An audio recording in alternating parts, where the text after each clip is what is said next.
Chairman, our hearing today covers 3 items. I'll address the first 2 jointly, which are the infrastructure bill coming out of the Senate and the majority's proposed budget and reconciliation instructions for fiscal year 2022.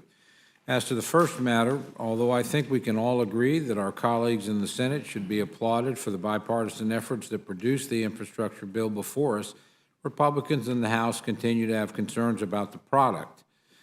House Republicans had no input into the process that produced this bill, and many of the provisions in this package are troublesome, most notably the fact that the bill is not fully paid for and will increase the deficit. A fully bipartisan and bicameral process ultimately would produce a better bill, in my opinion. Furthermore, I'm greatly disappointed that the House majority has chosen to link the infrastructure bill to a wildly unnecessary, profligate, and wasteful Democratic-only budget resolution. The proposed budget for fiscal year 2022 that the majority is presenting today isn't really a budget at all. Rather, it is the first step down the road toward producing a $3.5 trillion reconciliation spending bill filled with higher taxes and progressive spending priorities. What's worse, the Speaker's also made clear that she intends to hold the infrastructure bill hostage until the reconciliation bill passes. We're told that we cannot consider the infrastructure bill until the House also passes this reckless spending package with its harmful tax increases and many liberal provisions. Instead, according to the press reports, today's rule will allow for future consideration of the infrastructure bill at some later date once the reconciliation bill is ready to be voted on. That's truly a sad state of affairs. In linking these 2 bills together, the majority is truly trying to have its cake and eat it too. This type of hostage-taking makes a mockery of the whole legislative process. It's ultimately unfair not only to members of this body, but to the American people. I would urge the majority to rethink their plans and allow the process to play out naturally without taking one bill as hostage to the majority's worst impulses. The third bill for today is H.R. 4, the Voting Rights Advancement Act of 2021. The right to vote is one of the most fundamental rights that we have as citizens of our great republic. Given the importance of this right, it's disappointing that the majority has once again chosen to bring up a partisan bill that appears to be nothing more than another attempt to federalize all elections.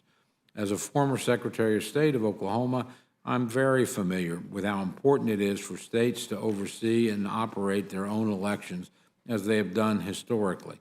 The bill before us includes provisions that would force all states, not just those subject to the coverage formula, to subject certain election procedures to review by the federal government. This is an unprecedented power grab by Washington that would completely change the character of elections as we know it.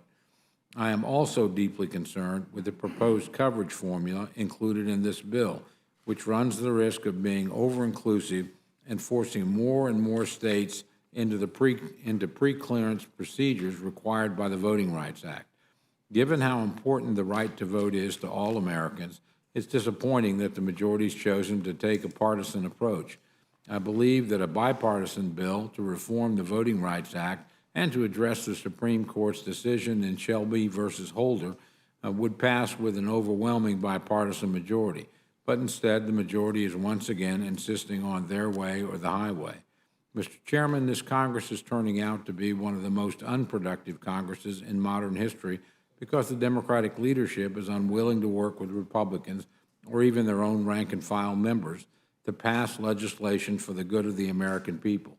The Speaker's heavy hand over the legislative process has shut down all ideas, Democrat and Republican alike, except the ones that she deems worthy of consideration.